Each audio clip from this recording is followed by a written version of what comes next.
Hey guys, welcome back to today's video. Today is Sunday, January 31st, 2021, and today we're going to jump around a year and 9 months, 10 months ahead to discuss the 2022 United States Senate elections. Now, if you're new to my channel or you've recently subscribed, meaning 2020 election onward, you will not know that I actually make videos, 2 years in advance every single month discussing the changing Senate map or changing House map or changing governor map. I did it back in 2017 covering the 2018 midterm elections, and surprisingly enough, a number of the races actually ended up staying the exact same. And that may not be too shocking, but considering some of them ended up getting a lot closer than expected, it was very interesting to see. So today we're going to be taking a look at the 2022 Senate elections as of January 31st, 2021. This will serve as our first ever type of look at the 2022 Senate elections where I personally am making a prediction about the outcome of the races. I like to do this to track how the states change over time because obviously the Senate map in January 2019 was drastically different than the Senate map in November of 2020. So when we're looking back and we can say, wow, this state all of a sudden became competitive, or this one went from being originally competitive to solid for a political party, that's when it starts to become interesting. So this is here to document it and also to give you a good idea of what the Senate elections might look like in 2022 because chances are many of these states won't change. But let's talk about the political climate for 2022. The Democratic Party in the majority with 48 seats on the Democratic side, 2 independent seats who caucus with the Democrats. The Republicans have 50. Why is this important? Well, this 50-50 tie only gives the Democratic Party a majority through Vice President Kamala Harris. She breaks the tie in the event of a tie. That's outlined in the Constitution. So whichever political party the vice president is, if there's a 50-50 tie, that political party becomes the majority. So the Democrats have the narrowest majority we've seen in the United States Senate since 2001. Nearly 20 years, actually, exactly 20 years since that last moment. So looking at the 2022 Senate elections, there's not a lot of room for Democrats to lose. No room, actually, whatsoever. The Republicans are counting on winning some of the races with vulnerable Democratic incumbents, and that's what we're going to be talking about today. But so far, we see 3 Republicans retiring in traditional swing states: Ohio, Pennsylvania, and North Carolina. None of the Democrats have said if they're going to retire or not. It's, chances are many of them are going to be running for re-election. So with 3 Republicans set to retire, that actually puts the GOP at a disadvantage. However, because President Biden is the incumbent administration, it's possible the Republicans experience a red wave year. What is a red wave year? Well, we can actually go back to 2014. That was the last time we saw a red wave year in a midterm year. 2014, the Republican Party went from being in the minority in the GOP, not in the GOP, in the United States Senate, went from being in the minority to picking up 9 seats in 2014. A 9-seat increase is one of the largest increases we've seen in the 21st century. It's comparable, actually, to the 2008 increase for the Democratic Party when they expanded by gaining 8 seats in 2008 up to a 59-41 majority in the United States Senate. But 2014 was when the Democrats' long rule in the Senate ended, and it ended up with a number of flips from the states of Montana, South Dakota, Iowa, West Virginia, North Carolina, Arkansas, Louisiana, surprisingly Colorado, but also not too surprising at the same time, and Alaska. So 9 pickups for the Republicans, 0 for the Democrats, one of the worst Senate performances for the Democratic Party in the entire country. But let's go ahead and take a look at, 2022 because this could be the next red wave year, and the Senate map isn't exactly as lopsided as it previously was against the Democratic Party. The Democrats went into 2014 with 55 seats in the Senate. The Democrats only have 50. And if they lost 9 seats with a 55-seat majority, well, it doesn't exactly tell us that 2022 is going to go too well for the Democrats, at least historically. But what we've seen, from Trump era onward is that American politics has fundamentally changed that we can't exactly rely on what history has told us to get a very clear conclusion as to how a future election might, come around. Looking at what happened in 2018, the Democrats lost seats in the Senate but gained seats in the House. And the Democrats probably would have lost a lot more had Hillary Clinton been president, but some of them were counting on winning back control of the United States Senate, which didn't come through on election night. But what we're going to be talking about are these key battleground states, these 12 quote-unquote toss-up races. The only reason why 2 of these right now are considered toss-ups is because they are traditionally on the presidential level, but I'm going to characterize them with their respective parties for right now. Iowa, I'm moving over from likely. I had it likely back in December, but I'm expecting Chuck Grassley to run. Even though he will be very old, it's possible he runs and then retires halfway through his term. And I think that the Democrats have Colorado, lockdown. So this puts the Democrats at 46 seats. And the last time we discussed my prediction for the 2022 Senate elections, Georgia's regular election had not been decided. And it has now been decided in favor of the Democratic Party. Jon Ossoff will be up for re-election here in 2026. So that's going to be something discussed in 6 years from now or 5 years from now. But Jon Ossoff, won that Senate race. He's gone for 6 years. Republicans can't target him.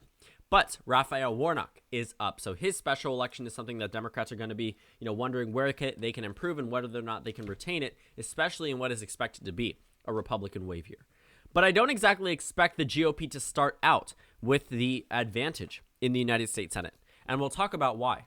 I think we could see exactly what happened in 2018 repeat itself, just with flipped political parties. I think it's very possible for Democrats to gain seats in the 2018 Senate elections, given the retirements in 3 battleground states, that could ultimately hand Democrats a larger majority than they already have.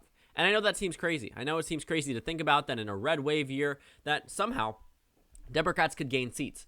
But for right now, what we know is that 2022 probably won't be a midterm election year that's comparable to any others. The problem is, for the Republican Party, Joe Biden is going to be the president in which vaccine distribution is done under, in which herd immunity is done under, in which the eradication of COVID-19, economic recovery, bans lifted, stimulus checks. There are so many things that are going to go from one point to the next point to the next point that is ultimately going to boost Joe Biden's approval rating. This has never been a situation for any president, really, besides major attacks on the United States or major wartime efforts in the past 100 years, where we've seen a sudden rise in popularity. And this is a once-in-a-century pandemic. I mean, barely any presidents have gone through the situation of a global pandemic. And I think that the Democratic Party is going to end up in the positive here. If Donald Trump was in office, I would think the exact same thing as well. I think because of the, expedited vaccine distribution, Joe Biden committed to 100 million shots in 100 days. He's on track to surpass that, possibly even double it. Yesterday had 1.6 million vaccines distributed. 1.6 million. They only need 1 million a day to get 100 for 100 days. So they're on track to possibly even double, or, maybe 1.5 times the original expected amount. So it looks as if, Joe Biden's on track to reach that. So 2022 actually may not be as bad for Democrats as they might think, just because this has never really happened in American history besides, 2002. That's when the popularity of the president slowly declined following a major event in the United States. The very unfortunate terrorist attack on 9/11 rose George W. Bush's popularity up to the low 90%. I mean, the entire country was unified. And I don't think that COVID-19 has exactly, by any means, unified the country. There is still a very divisive split as to the severity of the virus or what should be done to handle it. But if Joe Biden's administration can eradicate it, I think that they will get all of the credit for it. And of course, their popularity will increase. So let's talk about some of these states that I think the Democratic Party will retain. Well, I don't expect them to lose any so far. And that's the problem for the GOP. I don't think Nevada is going to go to the Republicans. I do not think Arizona will either. I do not think that New Hampshire will go to the Republicans, nor do I think that Georgia will go to the GOP. And the problem, for the Republican Party is that historically, they have never done too well in Nevada. But 2020, they actually shifted the state to the right, very narrowly, by 0.017%. I believe in Nevada has shifted to the right compared to 2016. But because Donald Trump is no longer on the ballot, do not expect them to do as well amongst minority voters as they have done in the past. And even in a red wave year, it's still going to be pretty tricky to see how the Democrats would actually end up losing, the state of Nevada on the Senate level. We can actually take a look back in 2016, in a year that was very good for the Republican Party nationwide. I mean, they retained control of the House, they retained control of the Senate, they won the presidency, even though nobody really expected them to.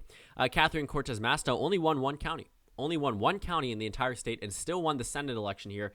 The difference here actually is very similar to Hillary Clinton's margin, actually. I think it might be exact because Hillary Clinton won this state by 2.4%. That was the exact same margin as Catherine Cortez Masto. So looking at that, I would say that the Democratic Party, matched the electoral performance on the presidential level. I think so far, Nevada is going to end up retaining in the Democratic column. Arizona definitely will be a target, but people underestimate Mark Kelley. Donald Trump being on the ballot really helped GOP candidates in Arizona and a number of other states, but it wasn't enough. It simply was not enough to overcome the inevitable shift in this state. And 2 years from now, they will have a larger minority population, a larger Democratic vote share, which will make it even harder for the GOP to overcome some of the obstacles set there by the Democrats. So Arizona, Nevada, I would say lean Democrat for right now. Georgia, I don't think many Republicans are going to find it easy to make it through the primary, much less the general election. The Georgia GOP is in shambles. They need to do a lot to recover their image there. They're either on Donald Trump 100% or they're on Romney, McCain, Kemp. Crazy to think about, right? Because he was a huge proponent of President Trump up through the election. But those type of Republicans, there's a huge divide. Republicans that have won in the past are now being, pushed against, happening here in Arizona, happening here in Georgia. McCain, Flake, all of these Republicans who are statewide officials or previously senators that have won versus other Republicans who have not. Seems as if the Arizona GOP is jumping onto those failed Republicans. Same thing in Georgia. They're going after Donald Trump and saying, we are the party of Trump. They're, going against what Brian Kemp is doing, Brad Raffensperger, and I think that largely hurts the GOP, especially with their chances of winning a competitive Senate race. If they can't even win over their own base, it's going to be difficult to defeat an incumbent who actually has a currently, plus 17% approval amongst Georgian voters. So that goes to 50 to 44, but the Republican Party will have some states that I think will be pretty good for them. I think Florida will go to the GOP by a likely margin, and I also think Alaska, and I know what you're thinking. Why Alaska, right? Well, I think if the Republicans end up putting up someone more conservative who runs as an independent or a libertarian, I could end up seeing, them getting into the top 2 race between Murkowski and then, of course, whoever it is, probably will be Joe Miller. In 2016, it was won by just a large enough amount that it was in the safe column, but 15.3%. Lisa Murkowski, she won. That may seem like a large margin, but she only got 44.5% of the vote. And with ranked choice voting now implemented, I think Democrats will 100% back Murkowski, but it really pretty much depends on who the top 2 candidates are, because if Democrats end up seeing, them getting into the top 2, they could potentially see too many Republicans angry with Murkowski's performance and, saying maybe a Democrat would be easier to beat later on because Murkowski, someone who has won against all odds. I mean, she won in 2010 with a write-in campaign after losing the Republican primary. She got 39.5% of the vote. In 2016, she got 44.5% of the vote. So the majority of the Alaska residents are voting against her, but she's still winning. And I think the same thing could happen in 2022 if the Democrats can win enough GOP support. Let's say it's an independent who, says that they haven't decided who they're going to caucus with and they just don't want Lisa Murkowski. They could possibly choose that independent over Murkowski. But for right now, I'm going to say likely for the GOP. We don't exactly know which the candidates are, and I think that it's also possible Lisa Murkowski considers leaving the GOP as she's floated in recent history. So Alaska, Florida, likely for the GOP. My next likely state is also for the Republican Party, and it's the state of Ohio. I think Ohio could be a likely GOP state, and it really does come down to circumstance. I mean, Rob Portman has now retired, or is going to retire in 2022. This race was absolutely won by a super large margin back in 2016. Ted Strickland, someone who was actually a statewide official who had been elected in the past, coincidentally, ended up only getting 37.2% of the vote. So Rob Portman's popularity very high. Democrats haven't had too much luck with this seat, and now that he's retiring, I think that puts the Democrats in a more competitive position, likely, but I don't exactly think that it's going to be by any means an easy pickup. It's going to be very difficult because this state, voted for Trump twice. I think that they're still working with an uphill climb, but it's by no means out of contention. That's why it's likely. That's why it's not safe. So that puts the Republicans at 47 and the Democrats at 50. And I'm actually going to characterize 2 more Republican states, the state of Wisconsin and the state of North Carolina, both of which I think will be won by a lean margin for the GOP, at least at initial grasp. Wisconsin was the closest Rust Belt state as it was in the most Republican Rust Belt state in 2020 and in 2016. And also, I think that if Democrats can't exactly find a candidate that can defeat Ron Johnson, I think, they may just put up a sacrificial lamb. And I know that seems weird, but also Ron Johnson has had a pretty good showing in this state. In 2016, he won the state. Hillary Clinton lost it by 0.77% was the exact margin. Ron Johnson won it by nearly 4 points. And Russ Feingold actually is someone who used to hold this seat. And Democrats actually ran candidates who either held that current Senate seat or held a Senate seat in a state. I think in this exact region had a couple of those, or a few of those actually, where former senators had ran. But, this was a race that was expected to be picked up by Democrats. They ended up losing it much larger than the victory was for Donald Trump in this state. So that's a warning sign for the Democrats. But Ron Johnson also has definitely moved away a lot of his support from his constituents. You see, this probably would have started out as likely for the GOP had he not been one of the most key proponents of President Trump in the United States Senate. He didn't ultimately end up voting to object to the electoral certification, after the Capitol insurrection, but before he had every intention of doing so. And I can imagine that playing, ad after ad, that really would end up hurting his chances at winning the Senate race because, Joe Biden won the state. He was telling them that their vote was rigged, that there was something fundamentally wrong about the voting system there, and I don't think that's exactly something you would want to hear from your incumbent senator. But for right now, I would say, depending on who the Democrats nominate, it's going to be lean Republican, but of course, that is subject to change. The Democrats are going to 100% funnel a lot of money into Wisconsin, and the final race is actually the state of Pennsylvania. Now, Pennsylvania went to Pat Toomey by a pretty considerable margin compared to Donald Trump. I mean, he won by 1.5%. This was a very winnable race for the Democratic Party. Katie McGinty was expected to win, but she did not end up winning. Pat Toomey won a narrow margin, but I also want to point out, he's retiring now. So there's no longer that factor of the incumbency. Had this been an open seat, it's possible McGinty could have won, because even with the incumbency factor, he still wasn't able to win by a large margin, which is why I think, even in 2022, when it could be a Republican wave year, Democrats could nominate someone, maybe John Fetterman, that could actually end up winning Pennsylvania on the Senate level by a very narrow margin. I think it'll be very, very close. Republicans are going to want to do everything they can to hold it, but Pat Toomey has definitely been a big critic of President Trump, and he likely will hinder any Republican that has previously held his endorsement, or really anything from persuading a lot of those in the Trump crowd to, vote for them in the primary, and also the general election will be much harder to do, because if you're not even winning your base, as I mentioned, it's going to be very difficult to win the general election.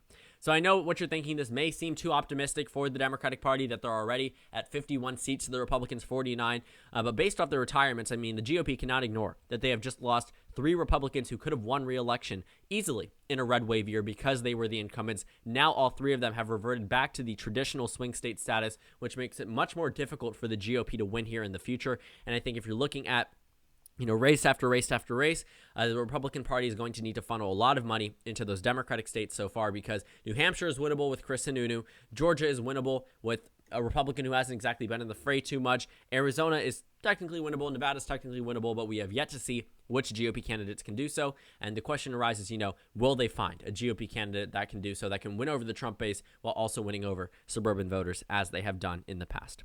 So that's pretty much it. Thank you guys so much for watching this video. Make sure to comment down suggestions below. Subscribe on the left if you haven't already, and check out the Instagram and Twitter. At the bottom left of the screen, there's also a Discord server for you to go ahead and join. On the screen, there's a video you can watch, and then a playlist for my post-2020 election videos. Again, thank you guys so much for watching, and I will see you all later today.